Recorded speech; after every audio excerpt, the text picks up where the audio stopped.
Hi, everybody. Welcome to Bob's Your Script Uncle. Once again, I am here talking about a fantastic writing opportunity for those of us who not only are comfortable using AI with our writing, but also who are very not embarrassed by the fact that we're using AI. It's not anything to be ashamed of, so we're not keeping it a secret.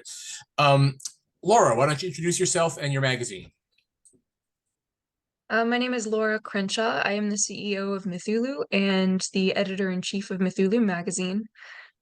We just this week we launched a submission call inviting authors and artists and comic creators who are leveraging AI as part of their creative process to submit to our magazine. We're doing a special issue where and it's kind of directly in response to a lot of the bullying and the witch hunting that we've seen on social media. Our company has always been pro technology. We see technology as an opportunity to improve ourselves and like a partner in the process and not something to fear. And so we've pushed really hard to bring awareness to the legalese and the law behind uh, assistive technology when it comes to AI and the generative technology. Um, and I just recently realized that people are starting to adopt the tools and use them and generate beautiful outputs, but they don't have anywhere to sell it to because publishers are not accepting. Everybody's afraid to put their hand in the fire first. Nobody wants to get shot going through the door first. But that's creating a bottleneck. It's creating a problem where if our industry doesn't respond soon, it will, in particular, if artists and authors do not learn how to leverage AI in their creative writing process, and if we don't drive acceptance in our industry before the outputs get better, then by the time the outputs get better and they hit a level where they are keeping up with human ingenuity, then it will be easier for corporations to use that process than to hire us. And it will become more efficient for them to do so. And so I put out this submission call because I want to generate a paying opportunity. I want to set a precedent for what is fair pay. And so our magazine is actually paying, when we put the call out, we were like, we're paying the same rates we have always paid because the value of reader attention has not changed. And it's reader attention that has always dictated the market value of our work. Um, and once we put our call out, I got a call a couple days later from Pseudo, who's the top like creative writing software that's generative. They're wonderful software. They're particularly good at long form. And they called me up and said, "Hey, we really want to be a sponsor of this issue. Can we match what you're paying?" So we're actually paying more than twice what we paid before. We no longer have caps on our pay. And instead of our historical 4 cents a word, we are now paying a fully professional 8 cents a word, thanks to Pseudo, right? And we're really looking forward to seeing what comes into the submission pile. One of the pieces of pushback I've gotten, and I think one of the misconceptions that I've heard as I've tried to publicize this submission call, um, a lot of people think that we're in it for the money, and I'm in it because I have always wanted to see improvements in the affordability of our profession. And if the value of reader attention does not change, then our processes have to change. And we have to get better at writing better stories that meet market needs better in a more efficient way. Um, and one of the other misconceptions I've gotten is that a lot of people expect that I'm gonna get a lot of garbage in my slush pile. And I'll be honest with you, in the past, like the human generated submissions that I've gotten, 80% of what's in those slush piles doesn't belong in those slush piles. It's literally not coherent. Um, and I've generated a long series of videos and web streams through Facebook, talking about what we find in our slush pile, all anonymized, of course, but just talking about the issues that we see and how to repair them. And a lot of the past issues that we've seen have been, it's boiled down to two things. It's either the writing is not coherent or the concepts are poor. Um, and so a lot of people who are expecting that I'm going to get garbage in the slush pile now, I don't think I will. I suspect that the average quality of what hits my slush pile is going to improve dramatically. I've never, I think I've received a handful of art submissions ever that were even publishable quality, but just didn't match the tone of what we were looking for in our magazine. I am expecting that the outputs, especially from comic book creators, are about to go through the roof.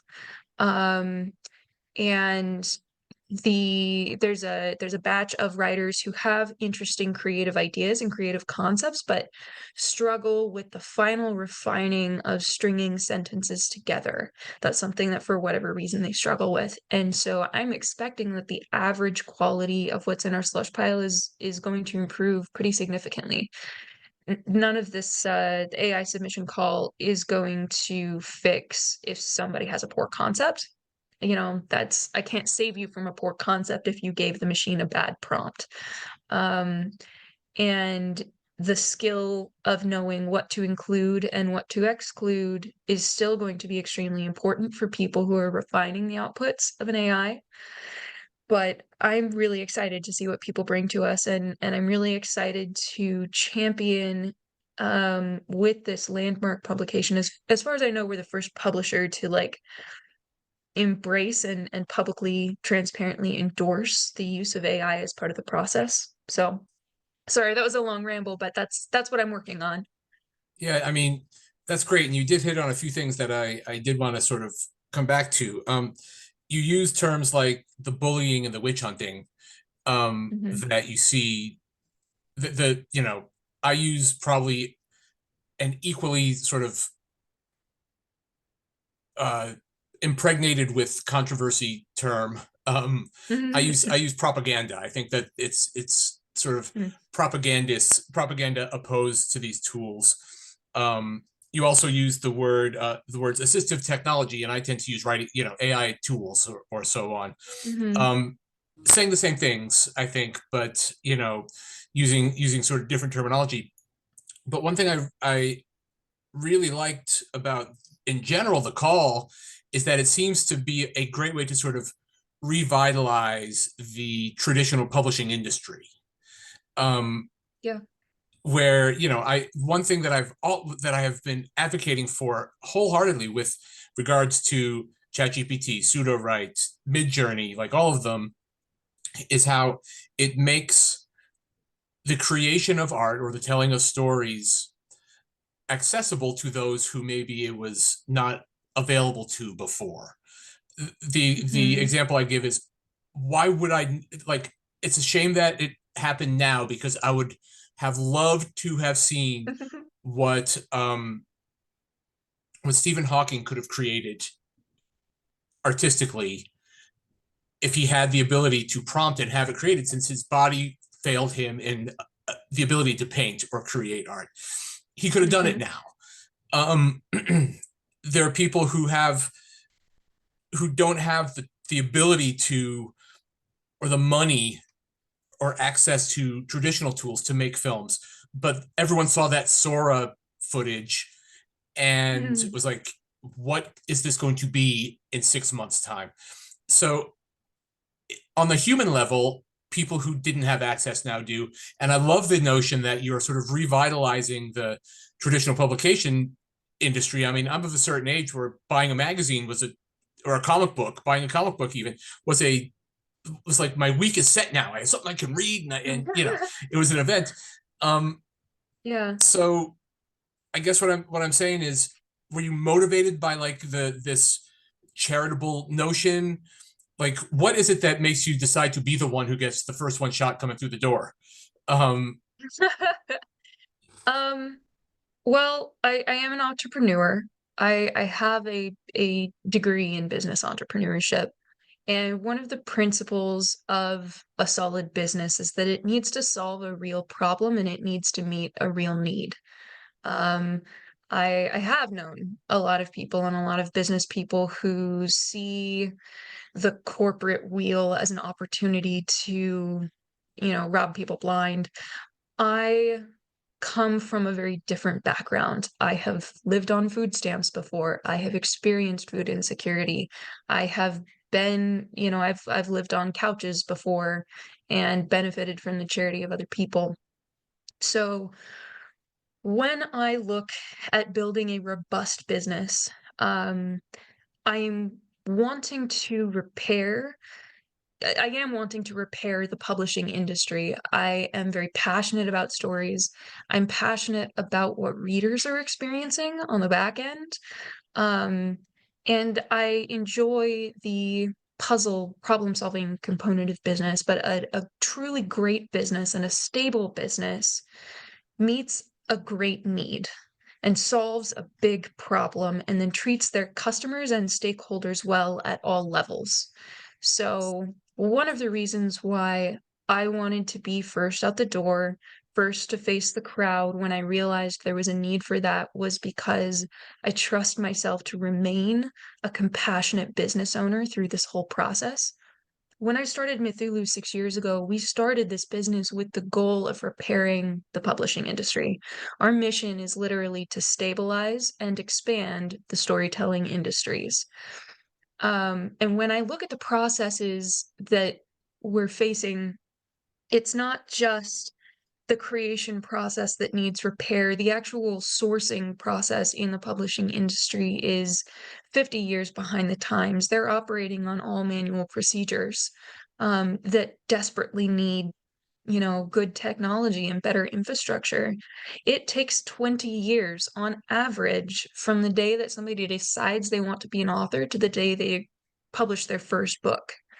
Okay, through the traditional, it's 20 years. That's half a career. Mm. That means the world is missing out on half the great literature we could have because we have a bad process that has so much room for improvement. And that's just getting the first book out there. Everybody likes throwing the statistic around that you need to have a backlist of 20 books before you can sustainably have $50,000 in annual income coming through. That's not a great living. That's barely a living. And 20 books is a lot of books. And so those are the problems that I look at, that I see, then I'm like, you know what? That's a problem I can fix. That's a problem I'm willing to fix and willing to work through the variety of technical dilemmas, technical puzzles that are ahead, as well as the business struggles, as well as networking and negotiating with people in the publishing industry who need to see these changes. So that's where I come from. That's some of my background, why I'm really passionate about this. I understand that every sale of a book is bread on somebody's table. I understand that people are paying their rent with their creative work. And I I don't believe that we will survive this storm by digging bunkers and waiting for it to pass. If we sit around and we wait, it's going to pass us by and we will all be left behind, and the world will be left with much poorer stories and much poorer art than we could otherwise have. When you talk about that timeline for a book publishing career, it brings Yeah. to mind the timeline on screenwriting. It's a lot more difficult to sort of understand what, to define what success is in a screenwriting career.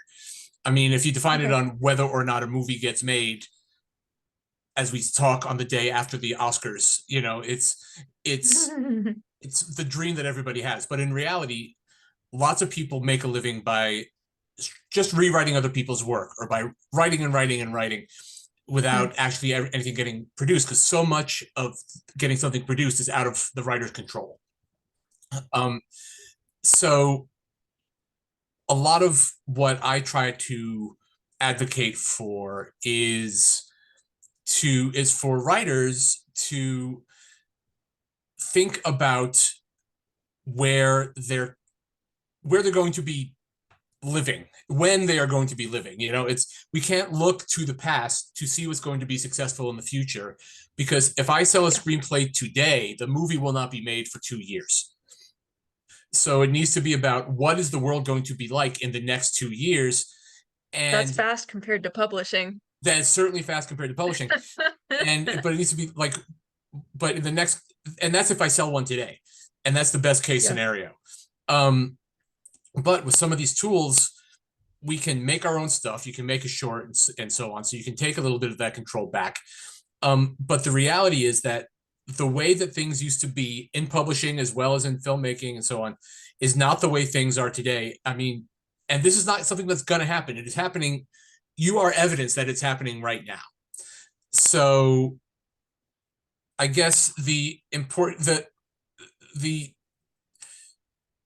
the people who are pushing back on you, how do they respond to the notion that they're that how they imagine being a writer is obsolete, for lack of a better word?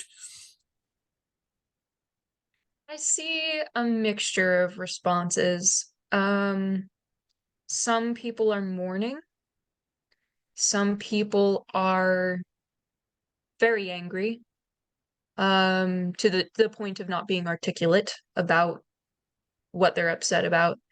Um, some people are critical of specific things. And I actually read through those comments. Business school taught me that there's a lot of good information in your in listening to your dissenters.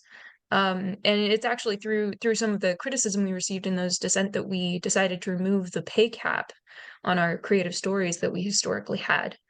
Um, because it's a fair critique, that we're a small publication, our circulation isn't significant. We've taken a loss on every issue that we have launched so far, but I do believe that this one, that's my cat. I do believe this one will do well, or better at least, and so I'm confident, comfortable and confident raising what we're paying on these issues. But I think it's a lot of people reaching out and trying to reawaken my conscience. Um, that's what I see as a call to conscience. Um, and so I try to respond to that criticism thoughtfully, calmly, with good information. Um, you know, maintaining professionalism, because even when people are not articulate, even when they're cussing you out, I recognize there's a human being on the other side of the conversation there, and that the feelings are real. So it's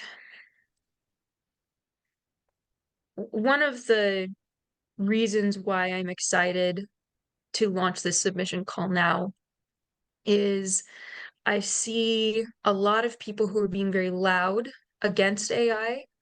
But through the work that I've done over the last year and a half, trying to drive understanding and awareness of copyright law and why this is fair, even if it hurts, I've run into a lot of people, and I've started to realize that the dissenters, the people who are pushing back against AI and are being loud and upset about it, are a minority. They're a significant minority, but they are a minority.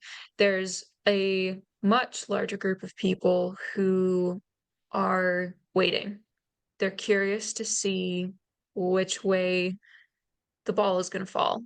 They, you know, they don't want their hand bitten off. They don't want to sacrifice their hard-earned careers that they've sacrificed for, which I understand. But they're curious about the tool, and kind of tired of the negativity, like wanting to see some progress in the conversation. So I think public opinion is mixed. I'm very grateful, certainly, for the people like you who are willing to stand up and say nice things about AI. I think that helps to create a safe environment for other people to begin being curious. And I think that as curiosity and enthusiasm and respect for this medium starts to permeate across the conversations, I think we're going to win over a lot of people who are currently just angry and confused. Um, when they have permission to use the tool, when they begin to see how it can help them personally. Um, so, and not everybody has to use this tool for creative purposes, but it's still a great tool. I use AI pretty significantly in my processes, but I still write almost every word myself, and it has tripled my productivity. I use it for drafting. I use it for drafting outlines. I use it for research. I use it for moral support, and I use it for vetting my work so that I'm not sitting there and beating up on myself. I feed it into the machine spits it back, and then suddenly I'm editing somebody else's output, and it puts me in a different mind state. And so it's just a better experience creatively to have a second brain that you can bounce off of and see what the common patterns are in humanity's conversations and look for a way to step beyond that. So that's definitely one of the other You know, assumptions that I see is a lot of. Go ahead. I'm sorry. It's it's funny because I say a lot of the same things. It's good to have a writing partner, someone to bounce ideas off of, whatever. And it only has recently occurred to me that I don't have a second brain to talk to about it. I have the compendium of thousands, million, perhaps millions of different brains condensed into, one area. I think a lot of the criticisms of these tools about, how they're plagiarism machines and so on, I think they're misguided. And I really think that that bug is actually a feature that I have the opportunity to, like, I could never go down the road to the library and read 20 million books and see 20 million movies or whatever, but I have the distilled lessons from all of those available to me, for free if I want it, Mhm. online. And if I didn't have a computer here in my house, which I do, but if I didn't, I could go to that same library and go to ChatGPT or go to whatever and do these things there. It's really a magical, wonderful time. But I agree that periods of such tremendous evolution like this tend to scare people a lot, and a lot of times Yeah. fear is expressed as rage. Yeah. I would agree. I think one of the um sorry, train of thought lost here. Uh, one of the things that I think it's important to understand about this technology is that it does have its limitations. It's not, a magic button that will spit out exactly what you always dreamed of in a novel, or a screenplay. It is it's important to go understand the technology. What is the algorithm? What are the equations that are being done in the background? And what is it that you're really getting? Um, these machines like ChatGPT and other LLMs built on similar technology all are designed to give middle of the road answers. The machine is rewarded for being right the highest percentage of the time possible. And what that means is that these machines are not capable of innovative thinking without a lot of stress testing and like pushing it with your prompts. So you can force it to think creatively by recommending associations between things that are super unrelated. um, that's the human element helping get the most out of the machine. But for the most part, it's really important to understand what the machine is doing for you and what the machine cannot do for you. Because if you understand what you can do as a human uniquely that the machine can't do, then you are in the best position to use the machine responsibly and to generate the best possible art and stories for our generation. It's fantastic. I'm looking forward to submitting, of course, to the open call, Please do. and I'm hoping, even more so, hoping that some of the people who I speak to and teach and so on submit. So, how do we submit? We have, you can go to mythulu.com and follow the links there. or you can go to Submittable and search for us. I think you can just search for us on Google as well. So we process our submissions through the Submittable platform. Our call is open starting in 3 days on the 15th, and it's open until April 15th. So March 15th to April 15th, 2024 is when this call is open. And yeah, so you can either go to mythulu.com or look up our submittable page. But the submittable portal is where to actually submit your work. And those of us who are, whether we submit or not, who are curious or the newly curious as opposed to being judgmental on it, how do we read the magazine, whether we have something in it or not? It's available for pre-order right now. So if you go to mythulu.com and go to our shop, you can pre-order either the physical or the digital magazine. They're priced back to back. It's literally the cost of printing is the difference between the two editions. So you're paying the same way for the information either way.